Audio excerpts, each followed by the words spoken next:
Bonjour à tous, je me présente, donc Rémi Roignot, je travaille au CETIM. Alors par rapport au programme, sur le programme vous avez vu que ça serait Sylvain Coulon, donc je remplace mon collègue Sylvain Coulon qui n'a pas pu venir, mais je parle bien du même sujet, donc ça il n'y a pas de souci par rapport à ça. Voilà, donc cette session-là est destinée à vous parler de robotique et plus particulièrement de robotique collaborative. Notamment dans l'idée en fait de pouvoir bien cibler les différences qu'on appelle robotique collaborative par rapport à la robotique. Qu'est-ce qu'on peut faire, à quoi c'est destiné et pourquoi ça a été développé. Et surtout, après, dans l'idée, c'est de savoir quels usages on peut en faire dans un domaine industriel et quel est vraiment l'intérêt de ce qu'on appelle collaboratif par rapport à la robotique dite classique. Donc, en fait, dans l'idée au niveau du CETIM, on travaille avec beaucoup d'industriels. CETIM, Centre technique des industries mécaniques. Donc, on accompagne, on a une mission d'accompagner les industriels dans leur production, dans la fabrication de produits, dans la mise en œuvre de procédés. Et de plus en plus, la robotique collaborative émerge. Et les industriels que nous rencontrons et que nous accompagnons se posent des questions sur savoir en fait, comment utiliser au mieux cette robotique collaborative par rapport à l'environnement, par rapport à leurs applications. Donc dans l'idée, c'était de vraiment savoir comment optimiser ces choix. Et pour ça, le CETIM qui travaille en même temps sur des aspects techniques et méthodologiques développe des outils et des outils méthodologiques pour pouvoir accompagner les industriels dans ces choix. Ce qu'on va regarder par rapport à cette présentation, en fait, c'est quelle est la démarche en fait, à adapter, à mettre en œuvre pour répondre au mieux en fait, à un besoin qu'on a d'automatisation. En gros, la robotique, c'est de l'automatisation un petit peu particulière. On va voir comment est constituée cette démarche au travers d'un outil. Et vous verrez, l'outil s'appelle Arthur, comme c'est indiqué là. Alors, Arthur, je vais tout de suite répondre à la question. Qu'est-ce que ça veut dire? Analyse de la répartition des tâches entre l'humain et le robot. Parce que ça, c'est vraiment le fondamental, en fait. Lorsqu'on a un projet de robotisation ou d'automatisation, l'idée, ce n'est pas de se dire au départ, on veut tout faire, tout automatiser ou tout robotiser. Il se trouve qu'avec ces nouvelles technologies de robotique collaborative, il y a des choses qu'on peut faire, puis il y a des choses malgré tout que le robot ne pourra pas faire. Et ça, c'est peut-être des choses qu'il faut laisser à l'humain. Donc, dans notre démarche de projet d'automatisation, l'idée, c'est de se poser la question, quelles sont vraiment les tâches que je vais robotiser et quelles sont les tâches que je vais laisser à l'opérateur. Et surtout, après, comment ils vont pouvoir collaborer pour pouvoir répondre à cette production qui est à réaliser. La suite en fait, de l'outil, c'est de savoir quelles sont les informations à récupérer pour arriver à faire le meilleur choix possible.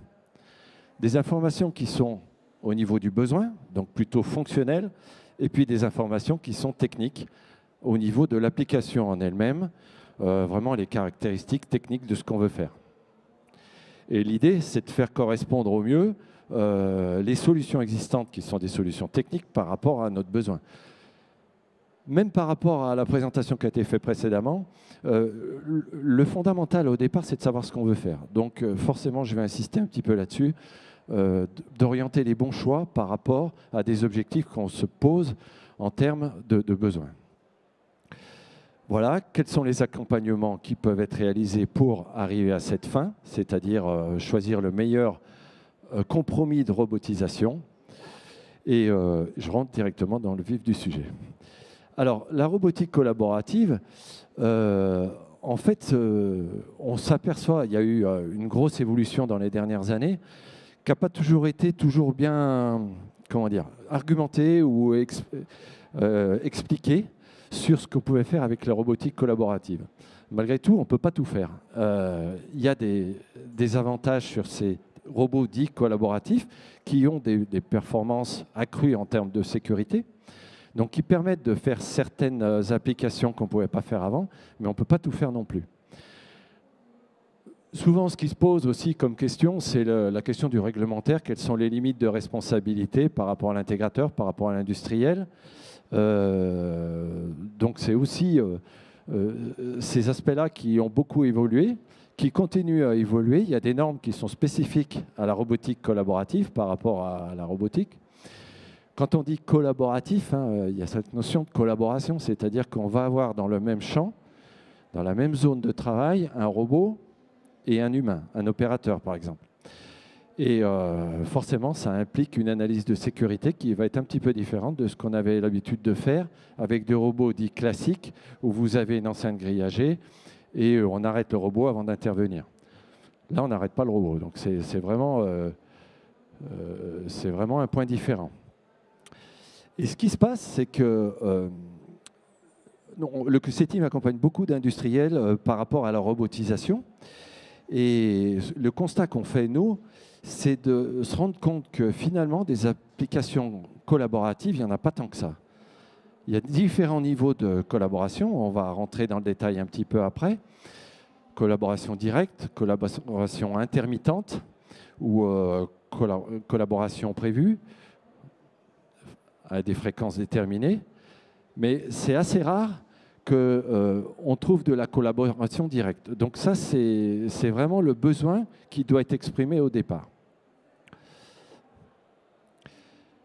Donc, nous, le besoin qu'on nous fait remonter en termes de conseils au niveau du CETIM, c'est d'avoir le plus d'infos possible sur les solutions possibles d'un point de vue technico-économique et réglementaire.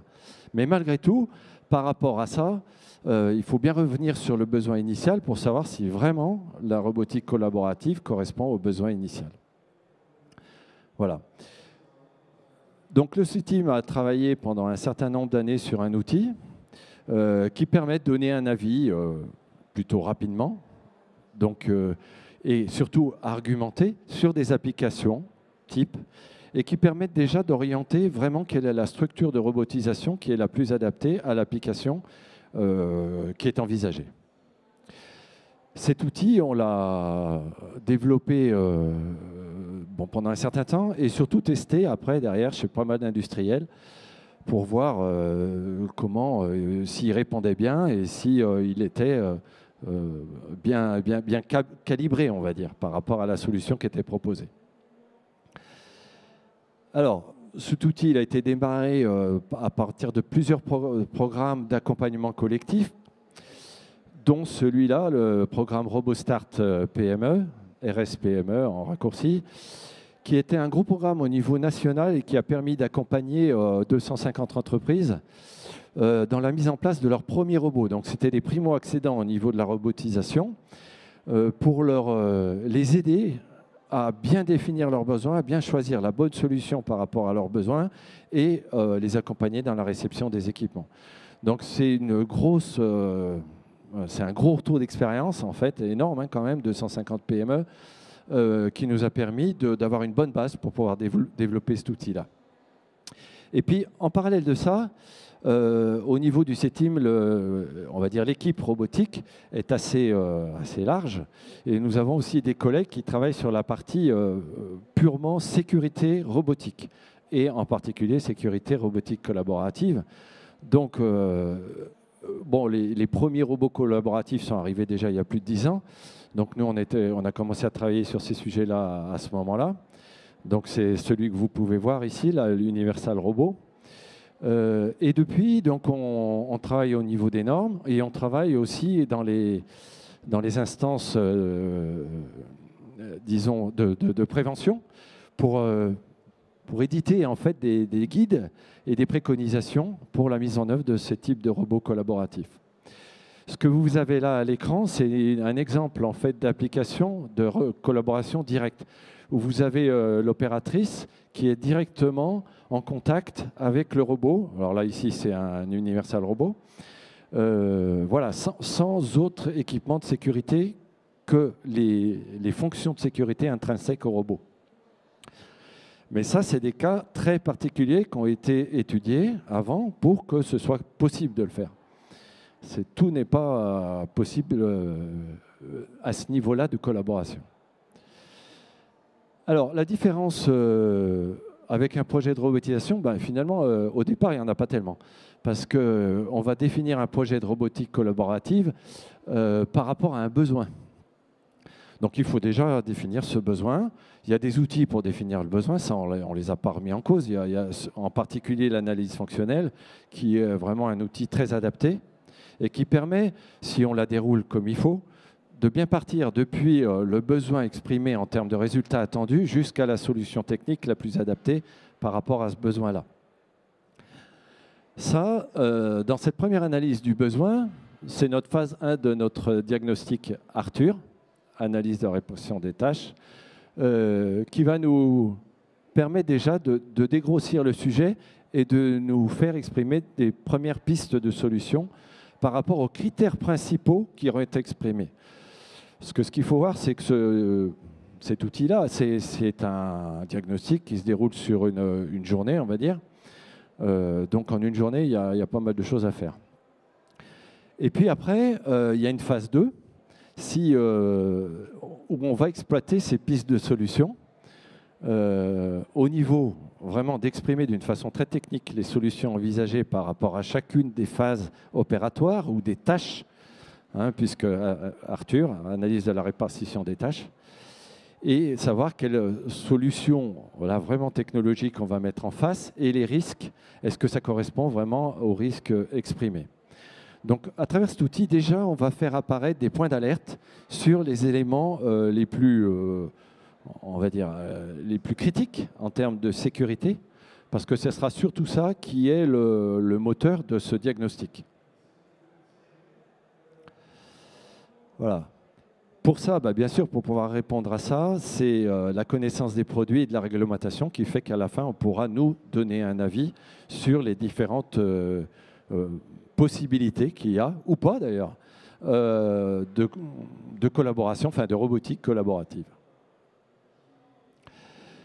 Alors, dans cet outil, il y a tout un déroulement, voilà, qui est en pas mal d'étapes. Prise d'information générale, ça c'est vraiment sur le contexte de l'entreprise et savoir quelle est sa stratégie à court terme, moyen terme, long terme. Mais ça, ce n'est pas spécifique à la robotique collaborative, hein. Ça, c'est pour n'importe quel projet d'automatisation, ça restera vrai. Après, il peut y avoir plusieurs cas, mais disons que soit une application a déjà été identifiée, soit non. Et si elle n'a pas été identifiée, à ce moment-là, nous, notre rôle, c'est vraiment, d'un point de vue technique, réglementaire, de commencer à orienter les industriels sur la bonne application. Quand vous faites un diagnostic comme ça dans une entreprise qui a plusieurs ateliers, alors déjà plusieurs machines, plusieurs lignes, plusieurs ateliers, voire plusieurs sites, ça peut être énorme. Mais il faut cibler, en fait, et des fois, on sait pas, enfin, les industriels ne savent pas par quel bout attraper en fait, cette robotisation. Et l'idée, c'est d'avoir une hiérarchisation de toutes ces applications par des pondérations qui sont définies suivant des critères que nous, on a accumulés au travers de toute notre expérience en faisant ces analyses de différents process. Ce n'est pas dédié à un process, c'est vraiment dédié à n'importe quel process. Et après, dans un deuxième temps, c'est définir les pistes de solutions, remplir ces matrices de choix qui nous donnent le résultat du diagnostic par rapport à toute notre expérience. Et à la fin, vous avez une restitution sous forme de synthèse d'un document synthétique qui va vous donner vraiment le type d'architecture d'automatisation ou de robotisation les plus adaptés, qui peut être la robotique collaborative, mais qui peut-être pas. Donc c'est vraiment ce distinguo-là qui est le résultat de ce diagnostic-là. Alors là, je vais rentrer un petit peu plus dans le détail de l'outil, mais bon, c'est juste pour illustrer le propos. En fait, ce qu'on a besoin de savoir, c'est vraiment quels sont les produits, les marchés, évidemment. Tout dépend de ce qu'on a à faire. Derrière va en découler la taille des pièces, le poids, les cadences, etc. Des tas de choses quoi, qui sont vraiment importantes. Ça, c'est d'un point de vue général, parce que en fait, dans l'automatisation, ce qu'il faut bien se penser, c'est que si on automatise, c'est dans un but. Bon, alors il peut y avoir un but très court terme, mais dans l'idée, c'est d'avoir quand même une vision, un moyen, au mieux à long terme. Donc, on passe très rapidement là-dessus, mais il faut quand même passer là-dessus, au moins pour valider ça. Il faut déjà avoir une vision à un peu plus long terme. Quelles sont les contraintes, surtout les contraintes qu'on fait apparaître ici en termes de robotisation, au niveau du process, au niveau de la qualité, des coûts, des temps d'ouverture, et puis les autres aspects. Donc à chaque fois, là, vous avez des exemples issus de notre expérience, mais bon, c'est un peu mixé, c'est juste pour illustrer le propos. Et alors, le deuxième point, vraiment le plus important, c'est pourquoi on veut robotiser. Et souvent, on retrouve toujours les mêmes thèmes. Les conditions de travail, c'est-à-dire la pénibilité au poste. Ça, c'est sûr, c'est un point important, et de plus en plus. Les ressources humaines, alors, de plus en plus, ce qu'on constate, c'est que sur des opérations à faible valeur ajoutée, les industriels ont beaucoup de mal à recruter. Il y a d'autres process sur lesquels ils ont du mal à recruter aussi, mais là, dans ce cas-là, c'est de plus en plus souvent. Et puis, un autre point qui n'apparaît pas forcément là, c'est le fait d'augmenter sa capacité de production. Effectivement, si vous avez un industriel qui a tout son personnel employé à 100%, il ne va pas pouvoir prendre d'autres commandes, d'autres marchés. Et l'idée, des fois, c'est que plutôt que d'éviter de perdre des commandes, on peut mettre un robot, par exemple, pour charger des centres d'usinage, pour faire une tâche qui est vraiment qui n'a pas de valeur ajoutée, pendant que l'opérateur, lui, va faire autre chose avec une certaine valeur ajoutée, du contrôle, voire un petit assemblage derrière ou des choses comme ça. Et il vaut mieux partir là-dessus. Dans ce cas-là, c'est un exemple, mais la robotique collaborative peut être vraiment très adaptée. Évidemment, l'aspect coût n'est jamais anodin, ça c'est sûr, donc c'est toujours un point important. L'aspect qualité aussi. Quelqu'un qui fait une tâche répétitive, qui va faire 1000 fois la même tâche dans la journée, à la fin de la journée, il n'aura pas forcément la même vigilance qu'au début de la journée. Donc c'est des éléments comme ça qui peuvent être intéressants. On peut aussi permettre de réduire les délais, etc. Puis, bon, après, il y a d'autres sujets qui peuvent être des moteurs pour la robotique collaborative. Bien. L'outil d'après, entre guillemets, dans la démarche, c'est vraiment par rapport à différentes applications qui auraient pu être soit pré-identifiées par l'industriel, soit identifiées lors du diagnostic, faire apparaître celles qui paraissent les plus pertinentes et de bien cibler les enjeux, les priorités des enjeux par rapport à ces différentes applications-là. Donc c'est ce que vous voyez en termes à droite du tableau là. Est-ce que c'est plutôt les coûts, réduire les coûts de production, améliorer la qualité? Est-ce que c'est les délais? Est-ce que c'est les conditions de travail? Et ça va orienter les choix d'applications qu'il y a derrière et d'architecture d'automatisation. Sur ce tableau-là, en fait, on va récupérer un maximum d'informations par rapport... Déjà, on commence à rentrer dans le détail et de cibler les applications-là. Et ce but-là, c'est vraiment d'aider l'industriel à dire, voilà, parmi tous vos postes de production, ça serait pas mal de s'orienter au moins sur ceux-là. Donc, en général, on en cible, 2, 3, des fois 4 ou 5, mais il ne faut pas aller au-delà de ça. Parce qu'après, derrière, il faut rentrer dans le détail de l'analyse. Voilà. Et puis, par rapport à une des applications, celle qui aura peut-être été mise en priorité, on va rentrer vraiment là maintenant plus dans le détail de l'analyse des opérations qui sont réalisées et des caractéristiques techniques de l'application en elle-même, pour savoir si la robotique collaborative est adaptée ou pas. Donc, on va décrire, bien sûr, la machine qui est concernée, et puis surtout, après, derrière, c'est listé dans un détail le plus approfondi possible, toutes les opérations, et de faire apparaître dans les commentaires les risques pour l'opérateur, soit en termes de pénibilité, soit en termes de dangerosité du process, soit en termes de process lui-même, c'est-à-dire qu'on n'arrive pas à assurer la production. Voilà, c'est des choses qui sont, disons, détectées a priori pour pouvoir être analysées vraiment en détail dans la suite du diagnostic. Donc voilà, on va retrouver déjà à ce niveau-là certains critères qui vont nous servir dans l'analyse derrière. Vous allez voir, il y a une matrice qui permet de hiérarchiser les solutions. Mais les besoins en précision, l'accessibilité, les fonctionnalités spécifiques, c'est des choses qui vont nous permettre de choisir les différentes architectures de robotisation. De même que l'élément essentiel derrière, c'est que quand on travaille sur des pièces, il faut savoir de quoi on parle. Donc du coup, on essaye de caractériser au minimum les productions qui seront faites sur cette application-là. Donc ça, c'est la deuxième phase de la démarche, où on est déjà dans le détail de chacune des applications. Voilà. Les critères de choix, on va dire macro, sont donnés par le premier diagnostic, plutôt stratégique. Et puis, les critères de choix vraiment liés à l'application, c'est ceux que vous avez exprimés ici, qui vont vraiment orienter d'un point de vue technique sur les différentes solutions, entre robots entre guillemets classiques, robots collaboratifs, etc. Bon, il y a un point sur lequel je vais insister un peu, parce que ce soit robotique collaborative ou pas, c'est ça. C'est maîtrise du process.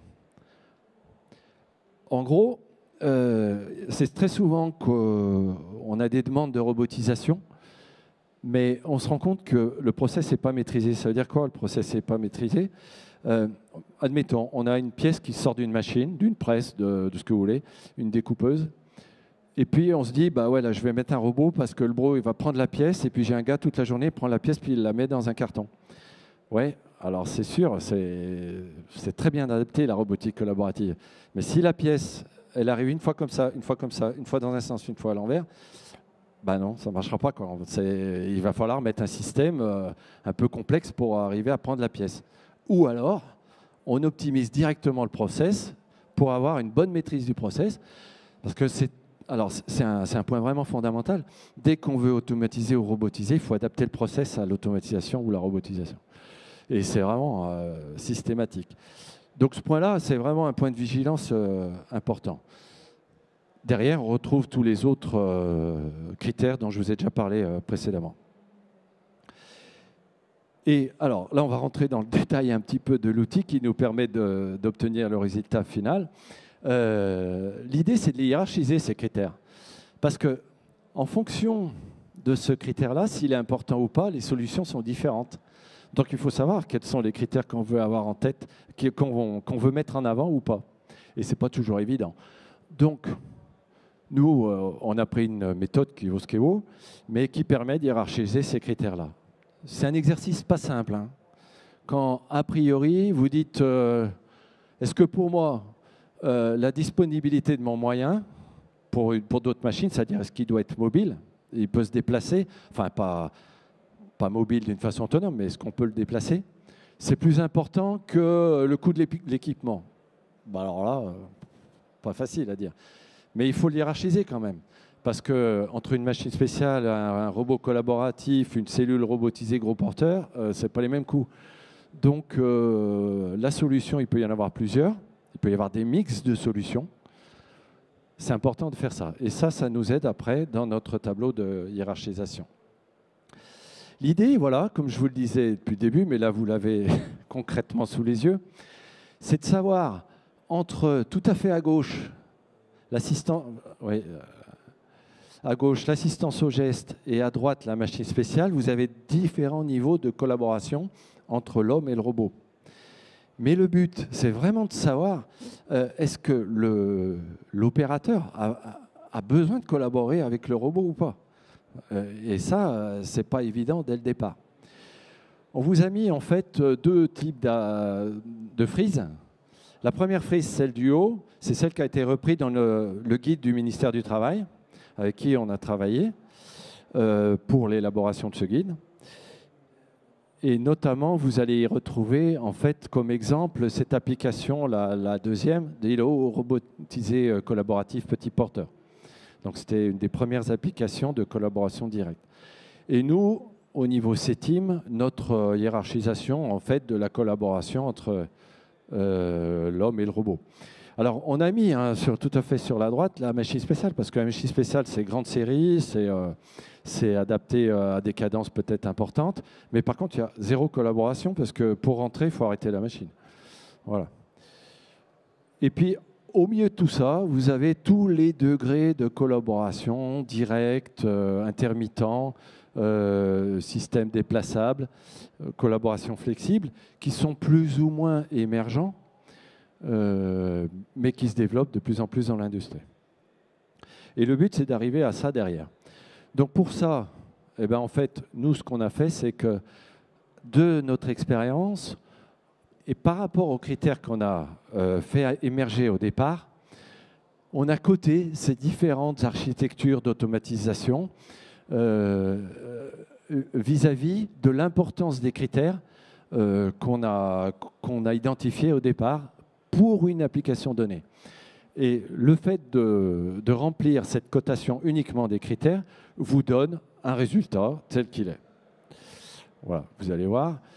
Le résultat, en gros, c'est une espèce de bar graphe qui vous dit plutôt les architectures à privilégier que celles à éviter. Alors, bon, je vois un peu votre... Enfin, on a pu le constater. Dès qu'on a un petit peu d'habitude, heureusement d'ailleurs, ce résultat conforte les premières impressions qu'on a, c'est sûr. Mais au moins, ça donne une vision objective et caractérisée du choix d'une application à robotiser. Et c'est quelque chose qui peut servir vraiment de décision pour des investissements derrière. C'est-à-dire on part, ben voilà, sur ce projet-là, ça sera plutôt, dans ce cas-là, un îlot robotisé flexible plutôt qu'une machine spéciale. Parce que des fois, on ne sait pas trop, hein, ça peut être assez complexe. Puis surtout qu'après, il y a tout un tas de cas tordus, parce que vous pouvez avoir des robots dans des machines spéciales aussi. Bon, ça devient des cellules robotisées spéciales. Bon. Donc voilà, ça c'est plutôt l'expertise de celui qui fait le diagnostic qui oriente ça. Mais bon, ce diagnostic-là, de toute façon, après, il est soumis à validation de l'industriel qui a demandé en fait d'avoir cet avis-là pour discuter des choix. C'est surtout un outil qui permet de discuter de choix et d'argumenter par rapport à des critères objectifs bien déterminés. Alors, on n'est pas encore dans le cahier des charges, hein, dans le cahier des charges soit de conception, soit de consultation, mais on prépare déjà pas mal. Une fois qu'on a fait ça, on a beaucoup d'éléments du cahier des charges. Voilà. Et derrière, bien sûr, dans ce diagnostic, il y a une synthèse qui reprend tous ces éléments-là, qui dit le type d'application peut-être sur lequel il faudrait se pencher, quel type d'architecture serait la plus adaptée. Un point très important, c'est les points de vigilance identifiés, qui peuvent être, comme je vous l'avais dit, process ou liés à l'opérateur, enfin liés à la sécurité.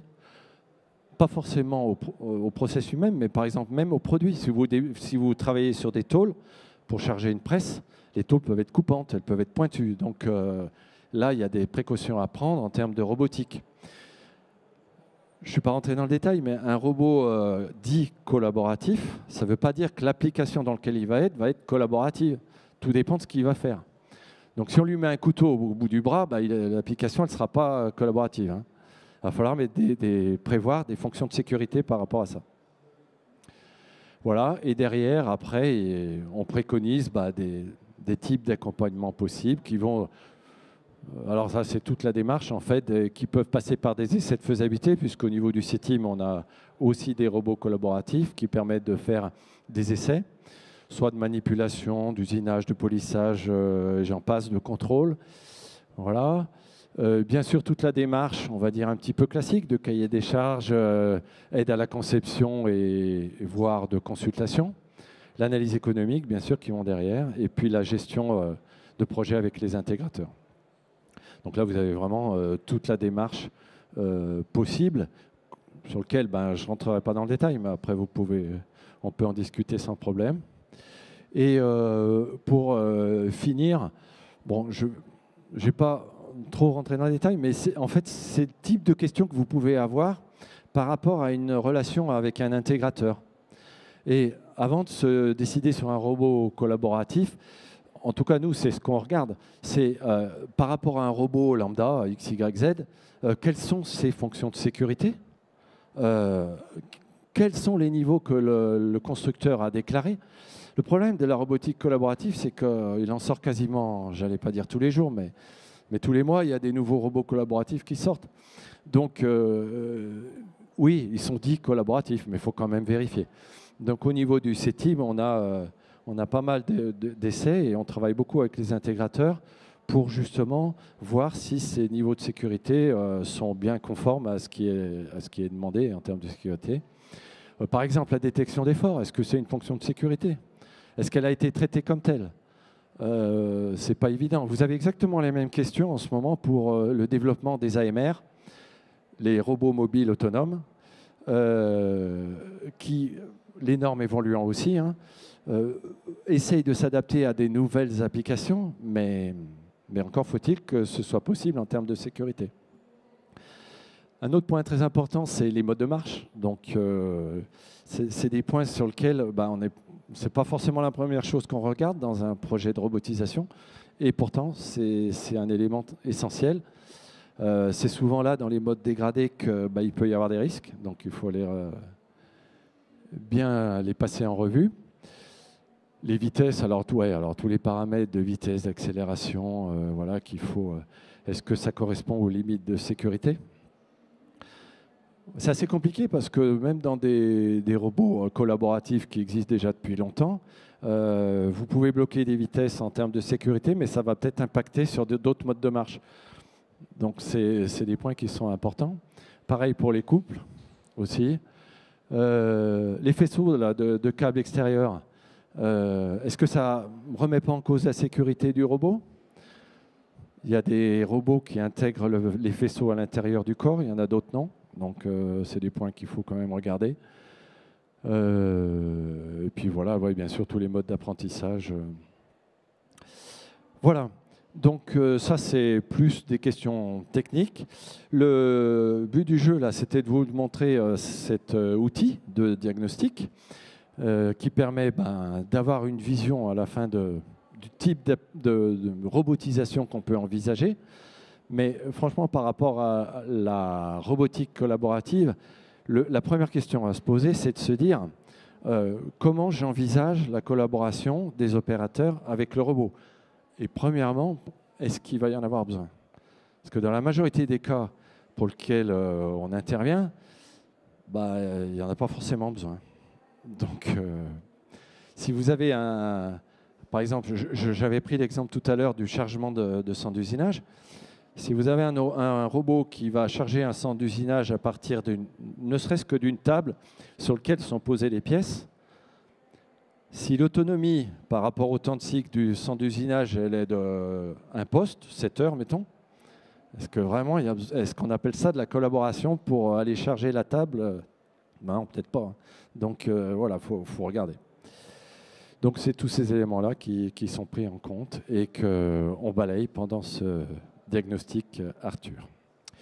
Voilà, pour ma part, j'ai fini l'exposé. Si vous avez des questions, n'hésitez pas.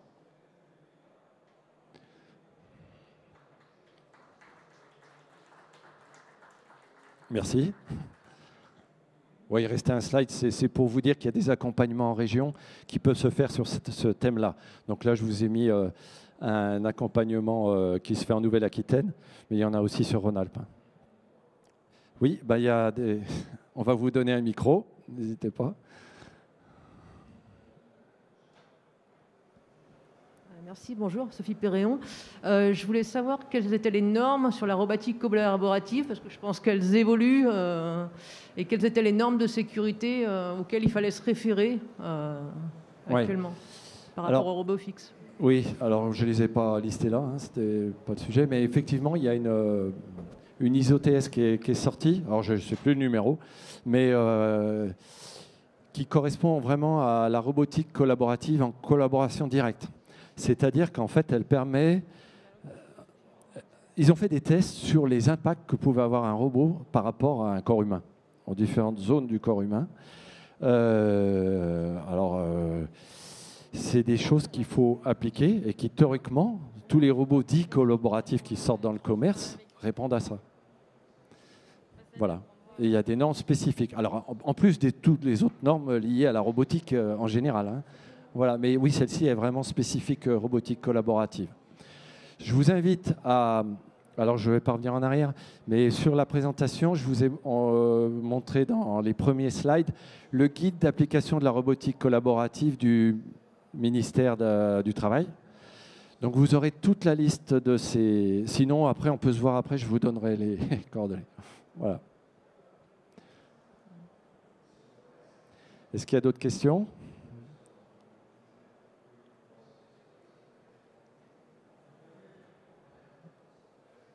Sinon, je suis à votre disposition, de toute façon. OK. Eh ben, merci pour votre présence. Merci. Au revoir.